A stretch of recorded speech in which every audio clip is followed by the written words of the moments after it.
Hello नमस्कार दोस्तों, welcome back to my YouTube channel. आप सभी का मेरे यूट्यूब चैनल में बहुत बहुत स्वागत दोस्तों। तो हम लेकर के आए हैं आपके लिए हिंदी के प्रश्न जो कि आपके एग्ज़ाम के लिए रहने वाले हैं बहुत ही महत्वपूर्ण। ठीक है दोस्तों, तो आपका ज़्यादा समय न वेस्ट करते हुए हम चलते हैं इन प्रश्नों की तरफ। देखिए पहला प्रश्न क्या कह रहा है दोस्तों। पहला प्रश्न कह रहा है हमारा इनमें से कौन सा ऊष्म व्यंजन है।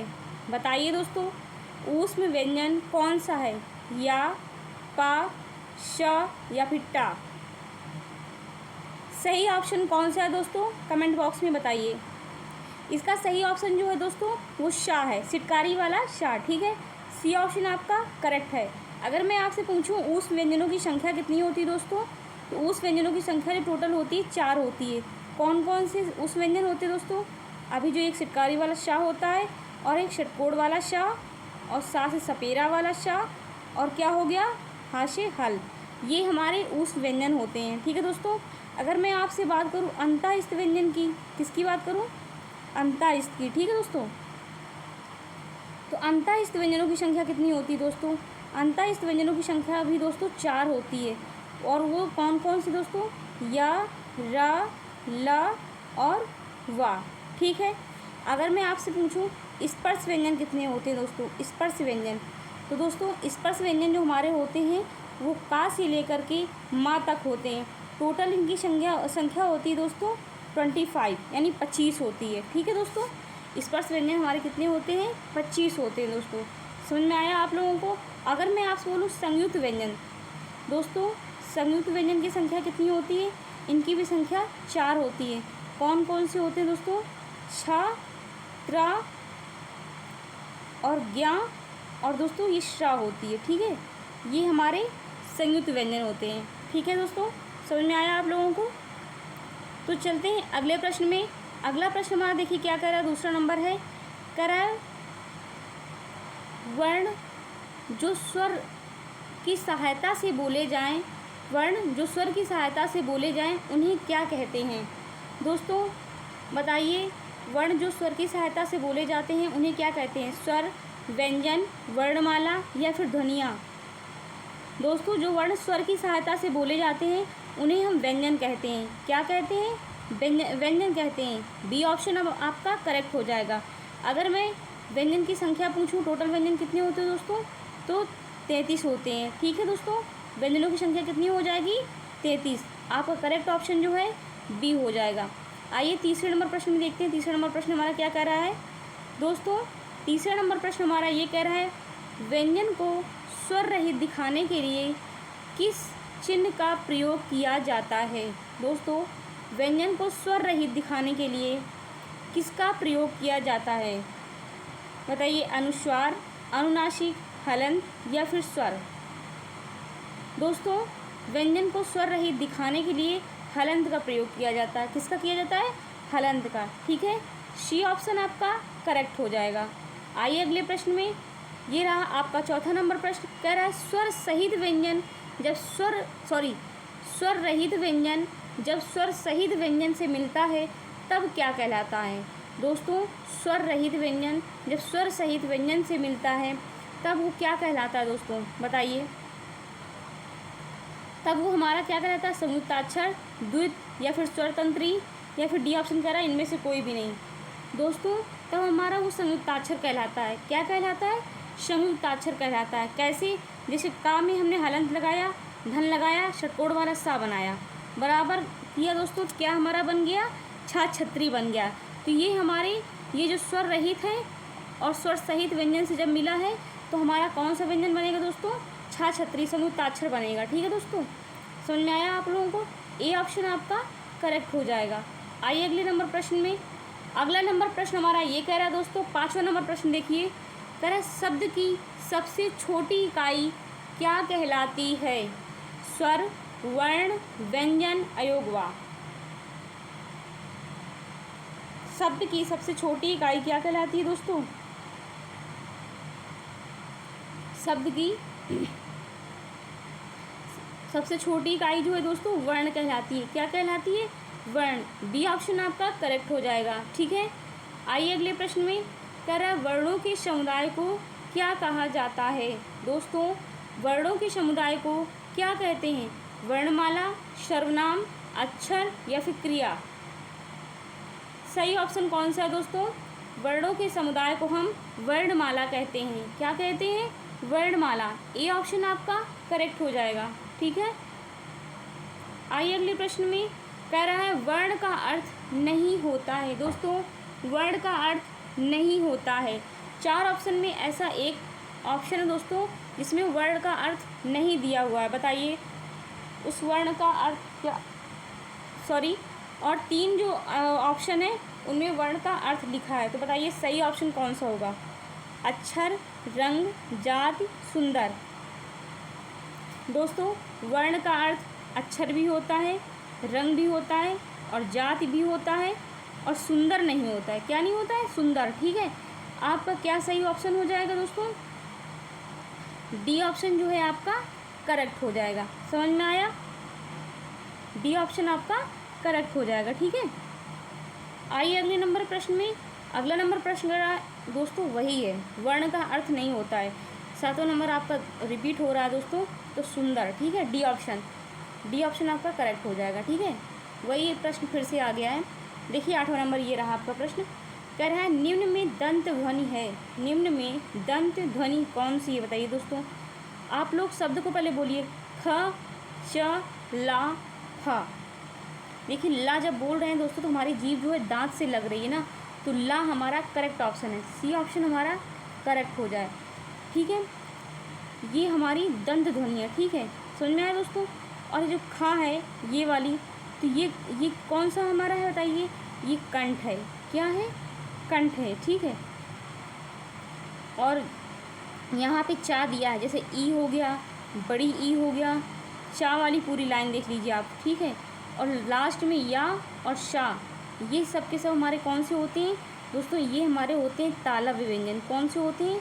तालव्य व्यंजन। ठीक है, ये हमारे तालव्य होते हैं। समझ में आया? और मूर्धा अगर मैं बोलूँ, मूर्धा व्यंजन कौन से होते हैं दोस्तों? मूर्धा जो होते हैं टा, ठा, ढा, ढा, ये हमारे मूर्धा व्यंजन होते हैं। समझ में आया दोस्तों? ये हमारे मूर्धा व्यंजन होते हैं।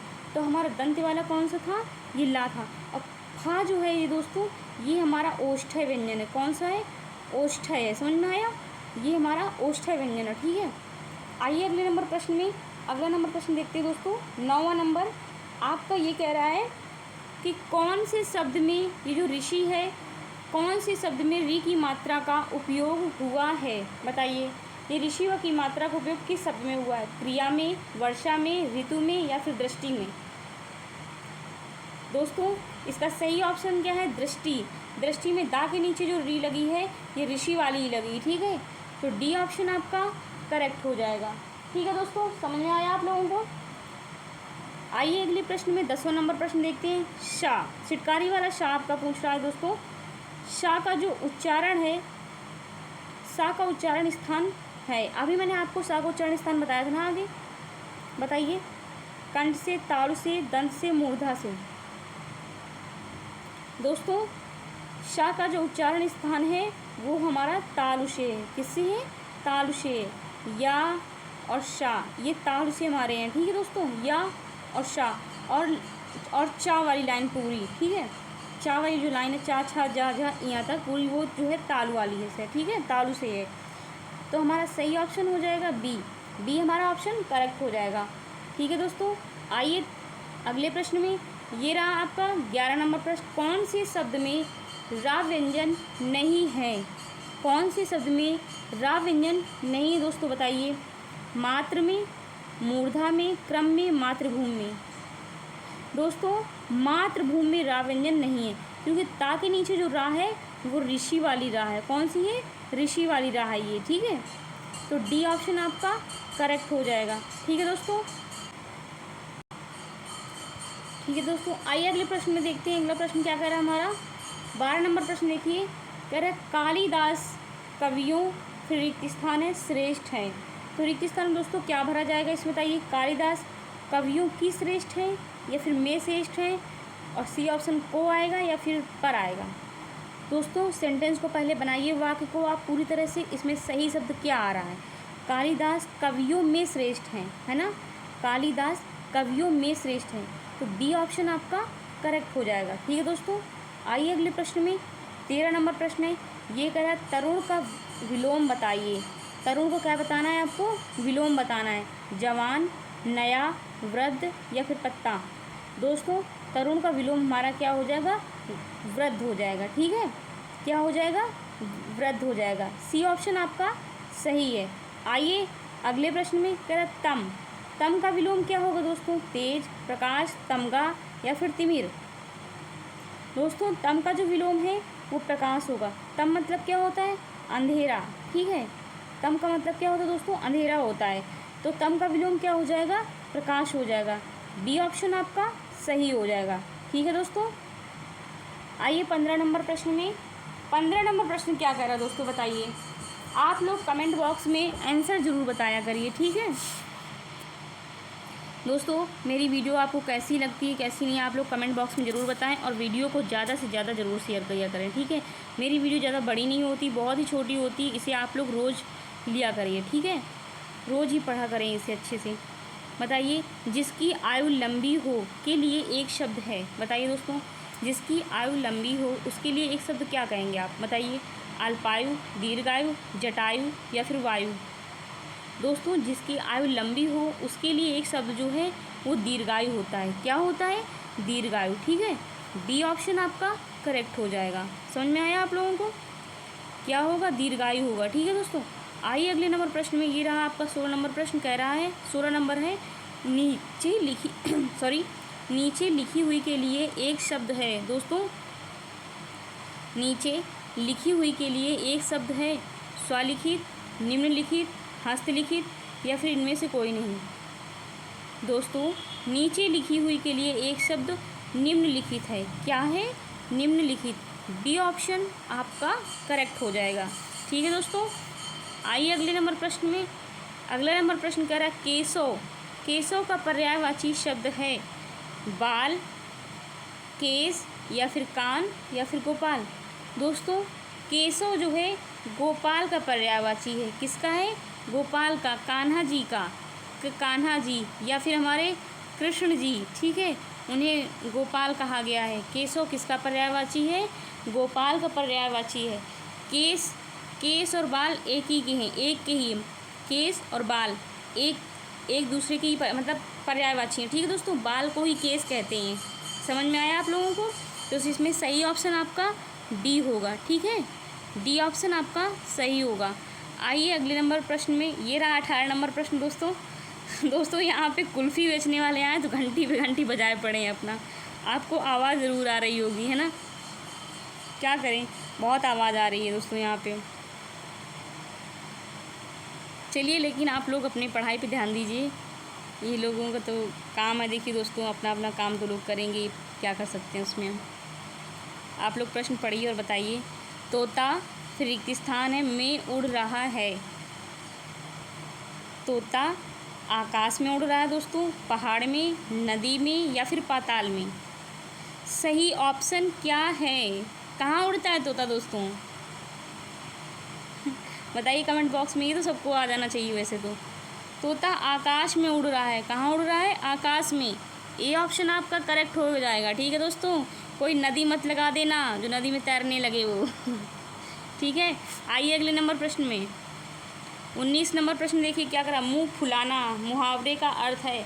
आप लोगों में से ना जाने कितने मुंह फुला के बैठे होंगे कि मैम पढ़ा रही हैं, घंटी आवाज़ आ रही इतनी ज़्यादा, है ना, आवाज़ बहुत आ रही है यहाँ पे। कुल्फ़ी बेचने वाले आए हैं ना दोस्तों, तो मुंह फुला रहे होंगे कुछ लोग आप लोगों में से। तो बताइए मुंह फुलाना मतलब मुहावरे का क्या अर्थ होगा दोस्तों। अप्रसन्न होना, सूझन आना या फिर मुंह सुझाना, और डी ऑप्शन करें इनमें से कोई भी नहीं। दोस्तों मुंह फुलाना का अर्थ होता है अप्रसन्न होना, मतलब खुश ना होना। ठीक है, ए ऑप्शन आपका करेक्ट हो जाएगा। ठीक है, समझ में आया आप लोगों को, ए ऑप्शन आपका सही होगा। आइए अगले प्रश्न में। ये देखिए भाई, आपका आखिरी सवाल है दोस्तों आपकी वीडियो का। बस ख़त्म हो गई आपकी वीडियो, समाप्त हुई। अब मुंह मत फुलाइए आप लोग। ये देखिए, आप आखिरी सवाल का जवाब दे दीजिए। और तुम्हें रोटी खानी है, फिर रिक्त स्थान है, चावल खाने हैं, रिक्त स्थान को पूर्ण करें। दोस्तों बताइए, जब घर में आपकी मम्मी या बहन पूछती हैं आपको रोटी खानी है, फिर उसमें बीच में क्या शब्द लगेगा? या चावल खाने हैं। तो देखिए हमने पहले बता दिया या चावल खाने। तो ऑप्शन में देखिए दोस्तों क्या लिखा है, किंतु चावल खाने हैं, साथ चावल खाने हैं, या चावल खाने, या फिर परंतु। सही ऑप्शन क्या आएगा दोस्तों? ये तो सबके ज़बान में रटा होगा। दोस्तों तुम्हें रोटी खानी है या चावल खाने हैं, क्या खाने? या। तो सही ऑप्शन क्या भरा जाएगा? या भरा जाएगा। ठीक है, आपका सी ऑप्शन करेक्ट है। ठीक है दोस्तों, अगर आपको मेरी वीडियो अच्छी लग रही है दोस्तों, तो वीडियो को हमारी लाइक करें, शेयर करें और चैनल को दोस्तों सब्सक्राइब ज़रूर करें। ठीक है, ठीक है दोस्तों। तो ठीक है, आप लोग अपना ध्यान रखें, खुश रहें, स्वस्थ रहें, मस्त रहें, मुस्कुराते रहें। और हाँ, मेरी वीडियो को रोज़ रोज़ देखते रहें। ठीक है दोस्तों, रोज़ ये हिंदी क्लास आप लोगों को बहुत ही अच्छे से पढ़ना है, मिस नहीं करना एक भी दिन। ठीक है, मेरी वीडियो आपको कैसी लग रही, कैसी नहीं, कमेंट बॉक्स में ज़रूर बताएं। आप लोग अपना ध्यान रखें। ठीक है दोस्तों, बाय बाय, टेक केयर, जय हिंद, जय भारत, वंदे मातरम।